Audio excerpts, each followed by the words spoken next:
On Valentine's night in 1974, a 17-year-old girl walked out of her school dance with bright eyes beside her boyfriend. Just hours later, she vanished from a parking lot with a desperate scream, "Rodney, go get my dad." Those were the last words Carla Walker spoke before falling into the most terrifying 48 hours of her life. The killer left behind only one clue at the scene, a gun magazine that fell from his weapon. But it would take nearly half a century before DNA science could finally unmask the murderer who had lived beyond the reach of justice right next to his victim for 46 years. Welcome to the Case Files, where criminal mysteries are decoded, where truth is brought to light.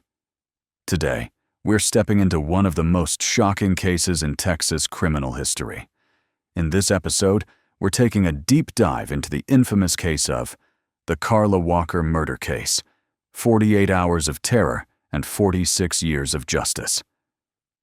Part 1. Background and the fateful night. Fort Worth in 1974, a peaceful town before the nightmare. In 1974, Fort Worth, Texas, still had the feel of a small, peaceful town.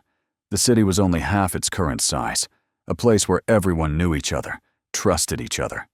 No one imagined that a brutal crime was about to occur that would leave an unhealable wound in the community's memory for decades to come. Carla Walker, a 17-year-old girl with bright dreams.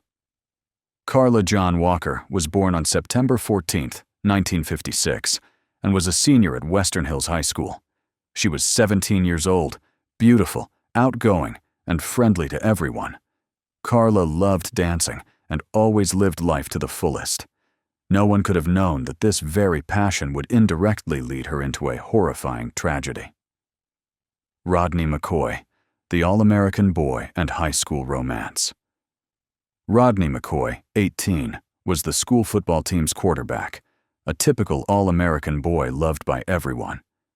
He and Carla had been dating for a few months, and on the evening of February 17, 1974, they went together to the Valentine's Day dance at Western Hills High School. Valentine's night, February 17, 1974. From joy to nightmare. That evening unfolded like a fairy tale. Rodney and Carla arrived at the dance around 9 p.m., danced a few songs, and laughed with friends. "I had such a good time I didn't even care what time it was," Rodney recalled. Around 11 p.m., they left the party and stopped by Taco Bell, where Rodney bought Carla a burger and a soft drink. After that, they drove another couple along the city's popular boulevard.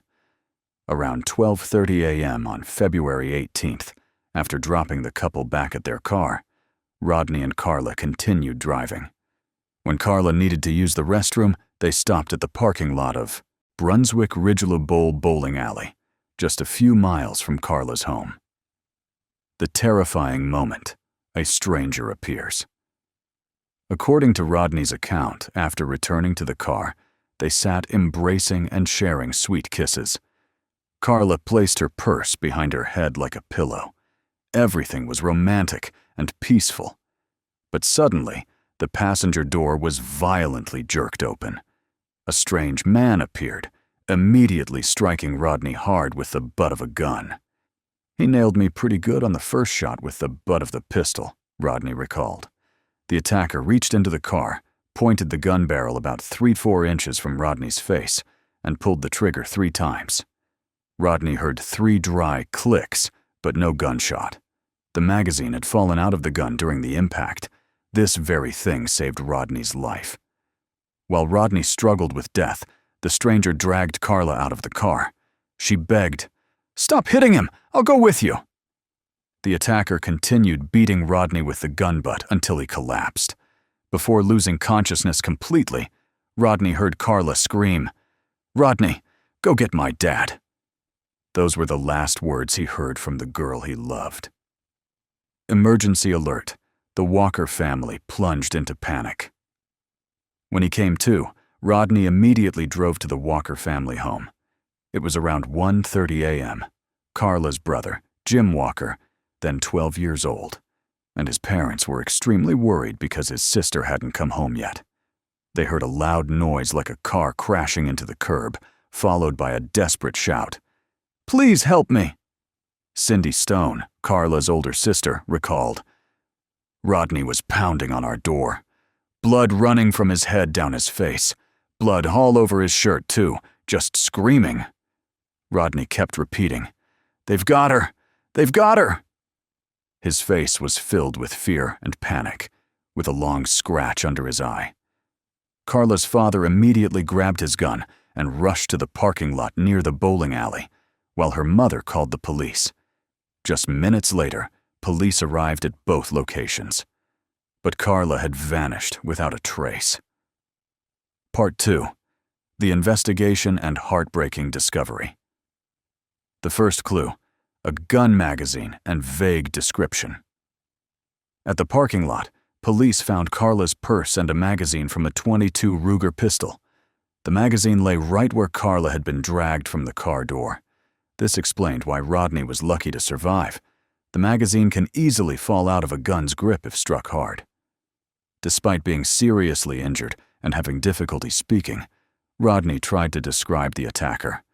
A white man, about 5 feet 10 inches tall, with wavy brown hair, speaking with a southern accent, wearing a cowboy hat. The large-scale search. The entire city of Fort Worth united in the search for Carla. Citizens, friends, and family members all prayed for her safe return.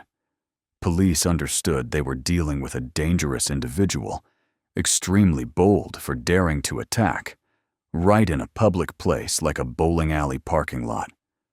Within the first 24 hours, police expanded the search area. By the third day, they shifted focus to the city's large drainage system.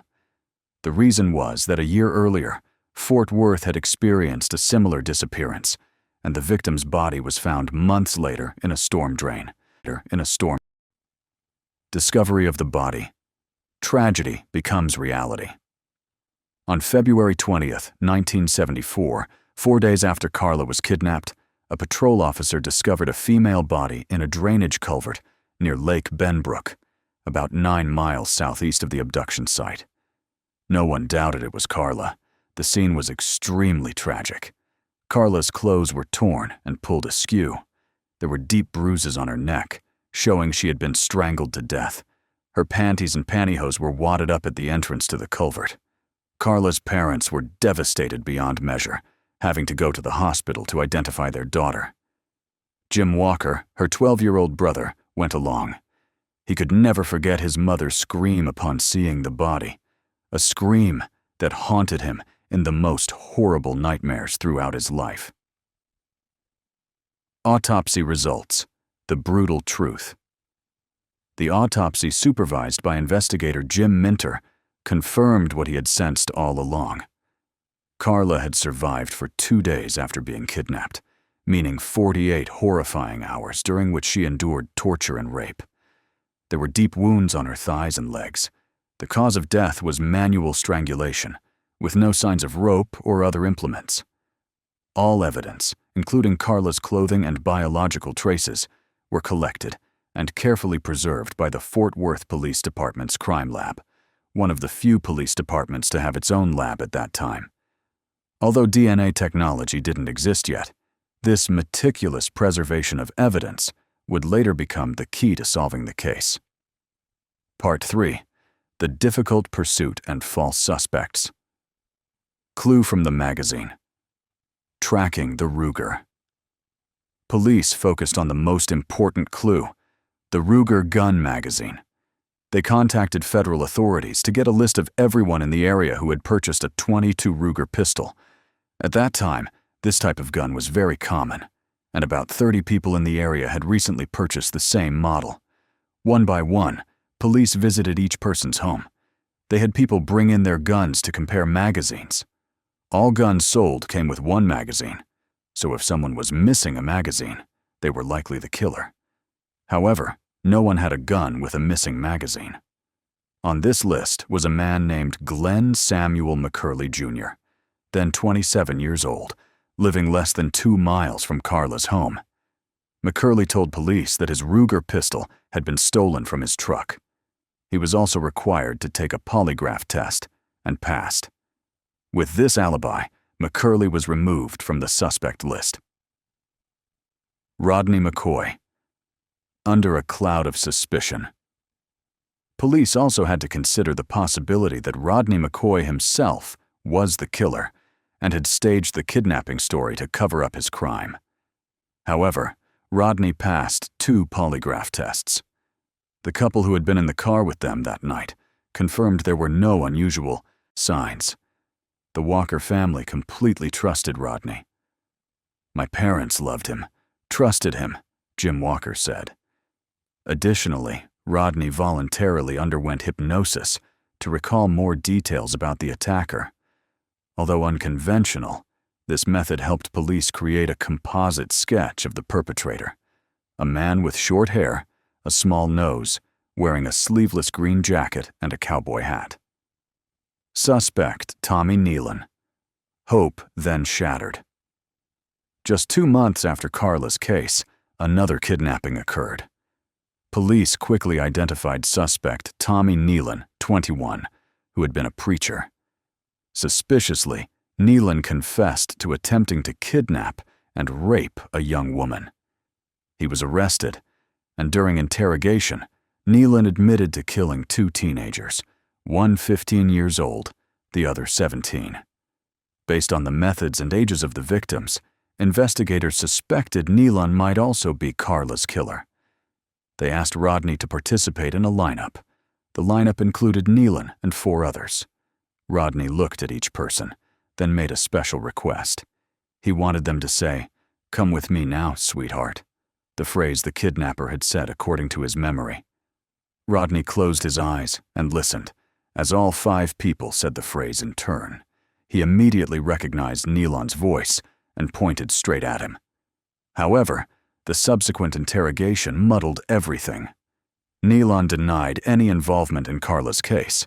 Strangely, he seemed proud of his previous murders, but didn't want to brag about this one. Later, Nealon provided an alibi. He had attended a church group meeting in Brownwood, 250 kilometers from Fort Worth, the night Carla was kidnapped. Police checked and found his statement was true. Nealon was removed from the suspect list. Jimmy Dean Sasser, a false confession. 3 years after the case, in 1977, investigator Jim Minter received a call from the Tarrant County Deputy Sheriff. A man named Jimmy Dean Sasser was in custody and had just confessed to killing Carla Walker. Minter was stunned and immediately flew to Texas to interrogate Sasser. Sasser, 31, owned a Ruger pistol similar to the type used in the case. He recounted details about kidnapping Carla and taking her to Lake Benbrook. However, when Minter asked about Carla's body's position in the culvert, the distance to the entrance, and how he moved the body, Sasser answered very confidently, but got everything wrong. Each wrong answer weighed heavier on Minter's heart. He quickly realized this wasn't the real killer. Additionally, Sasser was about 5 feet tall, not matching Rodney's description. Police concluded Sasser had mixed public details with his own guesses to make his confession seem credible. He was mentally unstable, uneducated, addicted to drugs, and had many life problems. Charges against Sasser were dropped. Case goes cold. Unspoken pain. The case gradually went cold. The Walker family was left with only pain and weekly visits to Carla's grave. Rodney McCoy had to live under a cloud of suspicion for decades. Many people still wondered if he was truly innocent. It was torture.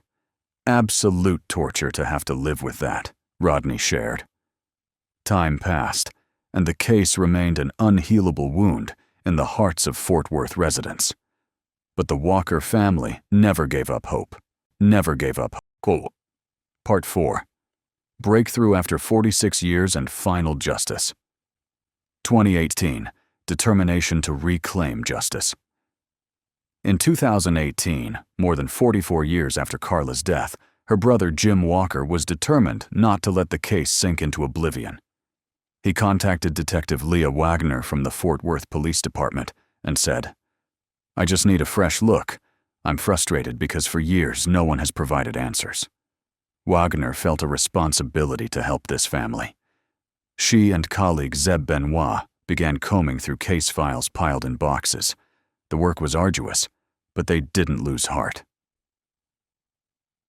List of 83 suspects. Wagner and Benoit compiled a list of 83 suspects who still had unanswered questions from police since 1974. They planned to obtain DNA samples from each person on the list. But first, they decided to extract the best DNA samples from physical evidence preserved for 44 years. In 2009, police had already extracted DNA from evidence, but still hadn't collected enough to get a complete DNA profile. In 2019, with new technology, they decided to try again. After the new testing round, the hypothesis was strengthened when they obtained a complete male DNA profile from Carla's bra. Uploading to FBI database, disappointing results. Everyone was excited because they could finally enter this DNA sample into the FBI's National CODIS DNA database. However, the results were shocking. No matches found. This meant the killer had never been arrested for another crime, or his DNA wasn't in the system. The case hit another dead end, but investigators didn't give up. They knew they needed a more breakthrough solution. Othram Inc., Forensic Genetic Genealogy Technology. Fort Worth, police turned to Othram Inc., a company specializing in forensic genetics, founded in 2018 by Kristen Middleman, a Baylor University alumna, and her husband. Othram uses next-generation DNA technology capable of analyzing very small, degraded, and old DNA samples that traditional methods cannot process. This technology is called Forensic Genetic Genealogy, FGG, forensic genetics based on genealogy. Instead of only directly comparing with criminal databases like CODIS, Othram builds complete DNA profiles and compares them with public DNA databases like GED Match to find the perpetrator's distant relatives, then traces back to identify the killer. The Oxygen television network funded the testing costs, a significant amount because this technology is very expensive. May 4, 2020, the fateful call. On May 4, 2020, Detective Zeb Benoit received the call he had been waiting for. The Othram laboratory announced they had a name, McCurley. Benoit immediately asked, "Is it Glenn Samuel McCurley?" The answer stunned him. Benoit remembered that McCurley ranked 22nd on their list of 83 suspects. He had been tested with a polygraph in 1974 and was believed to have passed. Information about Glenn Samuel McCurley Jr. Glenn Samuel McCurley Jr. was born in 1947, making him 27 when Carla was murdered. He lived less than 2 miles from Carla's home and worked in construction. In 1974, he told police that his .22 Ruger pistol had been stolen from his truck. Investigators decided to obtain McCurley's DNA for comparison. They followed him and collected DNA from an item he discarded, specific details not disclosed to protect the investigation process. The result, 100% DNA match. September 2020, arrest after 46 years. On September 21, 2020, police arrested Glenn McCurley, now 77 years old. When brought in for questioning, police sought to uncover contradictions in the story he told nearly 50 years earlier. Investigators noted important details. McCurley was 6 feet 3 inches tall, spoke with a clear Southern accent. Both details perfectly matched the description Rodney McCoy provided in 1974. The interrogation, from denial to confession. Wagner and Benoit began the interrogation. "You remember us, don't you?" They showed McCurley a photo of Carla. "Do you recognize this photo? This is Carla. Have you ever met her?" McCurley insisted he had never met her, didn't know her, and never spoke to her. He believed that denial would help him avoid prison. That was his first mistake. Then, police told him his DNA was found on Carla's body, meaning he was definitely there, undeniably so. McCurley answered vaguely, "I can't confirm what I didn't do." But as evidence mounted against him, McCurley began to waver. 3 hours later, McCurley began recounting his brutal and horrifying crime. The haunting confession. In the interrogation video, McCurley admitted to being drunk that night and looking for a victim. He saw Carla and Rodney in the parking lot and decided to act. He detailed attacking Rodney with the Ruger pistol. "I dropped the magazine. It fell out." When investigators asked, "How did you kill her?" McCurley answered coldly, "I just strangled her." He confessed to kidnapping, raping, and killing Carla, keeping her for 48 hours before ending her life. Despite crying during interrogation, investigators didn't believe he was truly remorseful. They suspected those tears were just a reaction to being caught and knowing his life was over. Shocking detail: gun hidden in his home. What was particularly shocking was that when police searched McCurley's home, they found the very .22 Ruger pistol he had claimed was stolen in 1974. The gun had been carefully hidden in his home for 46 years. This proved McCurley had lied from the beginning and kept this trophy of his crime like a horrifying memento. McCurley charged. Capital murder. Glenn McCurley was charged with capital murder. Initially, his lawyer declared McCurley innocent and argued that police had coerced a false confession from a sick old man. Part 5. The Trial and Final Justice. August 2021. Trial begins. Finally, in August 2021, the trial officially began. McCurley was now 78 years old. The courtroom fell silent as Rodney McCoy took the witness stand. Rodney recounted the horrifying story that had haunted him since that fateful night in 1974. He described in detail the moment the stranger opened the car door, struck him with the gun butt, pointed the gun at his face, and pulled the trigger 3 times. He recalled Carla's pleas, "Stop hitting him!" and her final scream, "Rodney, go get my dad." His testimony occurred in absolute silence.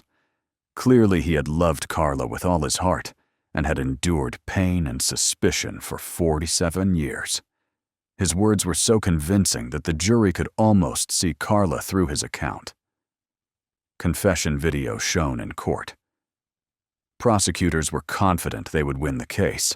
They had solid evidence: DNA samples on clothing, the Ruger pistol hidden in McCurley's home, and his confession. When McCurley's confession video was played in court, the jury watched intently. Many had tears in their eyes. The most emotional moment was when McCurley described how he strangled Carla. That moment was so painful that many couldn't hold back tears. August 24th, 2021. Guilty plea mid-trial. On the 3rd day of the trial, August 24th, 2021, after viewing the interrogation video and hearing Rodney McCoy's emotional testimony, Glenn McCurley suddenly changed his plea from not guilty to guilty. This was an unexpected turn no one saw coming. McCurley had decided not to continue denying guilt, perhaps understanding that the evidence was too overwhelming and there was no way to escape conviction. Sentence: life without parole. Judge Elizabeth Beach immediately sentenced McCurley to life in prison without the possibility of parole. Prosecutors had decided not to seek the death penalty, requesting only life imprisonment. McCurley asked to speak a few words before being taken away. He said he was sorry to the Walker family and hoped for forgiveness. However, many believed these were just empty words after being caught. Reactions from the Walker family and Rodney McCoy. Jim Walker, Carla's brother, shared, "This is a huge healing process, not just for me and my family, but for the entire community. We've been waiting for this for 47 years. Rodney McCoy, who had lived under a cloud of suspicion, for nearly half a century, said, "He hung a cloud of suspicion over my head all those years. It was torture. Absolute torture to have to live with that. But now, I feel relieved. Justice has finally been served for Carla." Cindy Stone, Carla's older sister, said, "We never gave up hope. Carla deserved justice, and finally she got it." McCurley's death in prison. Glenn Samuel McCurley died in prison in July 2023, less than 2 years after his conviction. He died at age 79. The cause of death was not disclosed in detail, but many sources suggested it was due to old age and poor health. Carla Walker's legacy, the Carla Walker Act. The Carla Walker case became the catalyst for creating the Carla Walker Act, introduced to Congress by Senator John Cornyn of Texas. This bill aims to create 2 pilot programs worth $5 million each to support forensic genetic genealogy, FGTG, DNA analysis, to solve cold cases that were previously unsolvable. The goal is to provide federal funding for law enforcement agencies nationwide to use this advanced technology to solve old cases and bring justice to victims' families. Changing the approach to cold cases. The Carla Walker case completely changed how cold cases are approached in the United States. It proved that no case is too old to be solved if evidence is properly preserved and appropriate technology is available. Othram, with its advanced DNA technology, has become an important partner to hundreds of law enforcement agencies across America. Since its founding in 2018, Othram has helped solve hundreds of cold cases, including identifying unidentified victims and finding perpetrators in cases spanning decades. Lessons in perseverance. For investigator Jim Minter, who pursued the case for decades, catching the killer was the greatest moment in his career. He was proud of the Fort Worth police work and their relentless perseverance. Detective Leah Wagner said, "This case taught us to never give up. As long as there's evidence, as long as there's technology, there's hope of finding the truth." Carla Walker, a strong warrior in memory. Jim Minter believes that Carla and her story will continue to resonate in people's hearts for generations. He wants people to remember her as a strong warrior. Carla lives in the hearts of all those who never gave up on her, and there are thousands of those people. That girl left a deep mark on the community. Though Carla's life was too short and tragic, only 17 when murdered, her legacy lives on. The 46-year effort to find her killer is living proof of the power of justice, the perseverance of family and community, and science's ability to expose crime. The Carla Walker case reminds us that never give up hope in seeking justice, no matter how much time passes. Preserve evidence carefully, because future technology may open possibilities we can't imagine today. Support victims and their families in their journey seeking justice. Invest in forensic technology to solve cold cases and prevent crime. If you have information about any unsolved case, contact your local law enforcement agency. One small clue could be the key to unlocking truth after many years. Thank you for following the story of the Carla Walker case. Leave your thoughts in the comments and subscribe to the channel so you don't miss other shocking cases. Because behind every crime is a truth waiting to be uncovered.